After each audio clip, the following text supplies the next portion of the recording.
history turns its most ominous page far out in mid-Pacific, where in the Enewetak Atoll, the world's most awesome weapon is readied for detonation.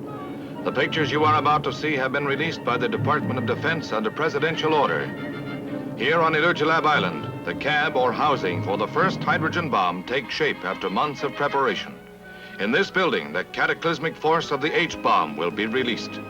Working as a task force team, the Army, Navy, and Air Force work against time to prepare the installations for M-hour under the supervision of scientists who have labored for years to develop the thermonuclear weapon. Newsreel, the shot island is almost ready for the sacrifice. With final preparations almost complete, jeeps with workers leave the island, which is connected with two others by a plywood tube. Filled with helium, it houses the hundreds of instruments which will record the explosion data, which is the prime objective of the test. On board the Estes, flagship of the task force, officers go over final details around a chart of the affected atoll, which spans a distance of 25 miles. Here is the very heart and nerve center of Operation Ivy, as the thermonuclear test is known. Under the direction of General Clarkson, Task Force Commander, M-hour approaches with terrifying rapidity. Turn away. Do not remove goggles or face burst until 10 seconds after the first light.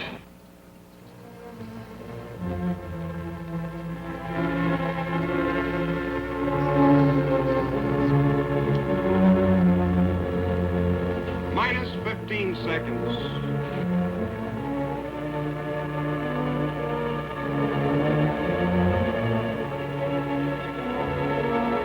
Minus 10 seconds.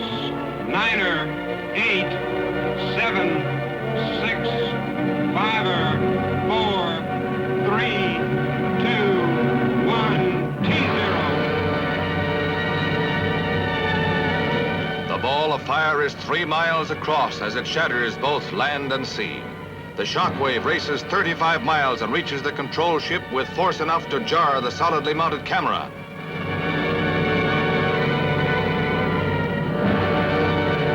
In seconds, the fireball erupts into a geyser that towers 25 miles into the stratosphere, spreading into a 100-mile wide mushroom cloud.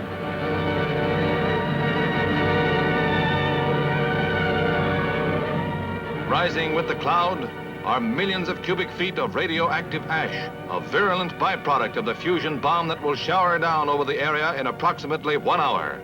Helicopters have a narrow margin of safety to flit across the blast zone and report back. Still unknown is the effect of the explosion on the atoll. 2-6 approaching ground zero, coming up on Bogon.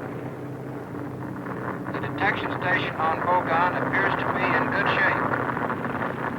No visible sign of plywood tube. All test islands seem to be swept clean. Newsreel is completely gone. Nothing there but water, and what appears to be a deep crater. With its force measured in megatons, equivalent to millions of tons of TNT, the power of the thermonuclear bomb is almost inconceivable, except in direct comparison with the familiar. Here again is the firing of the first, relatively small H-bomb. Again, we are in the control room. Again, the emotionless count tolls the seconds to time zero of the second era, the thermonuclear era of the atomic age.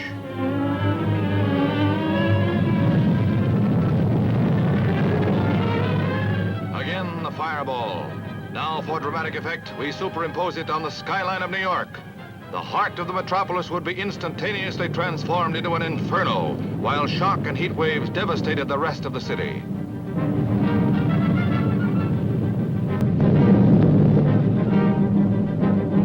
Currently, scientists see no limit on the potential power of the fusion bomb, which places an unthinkably destructive weapon in the hands of mankind.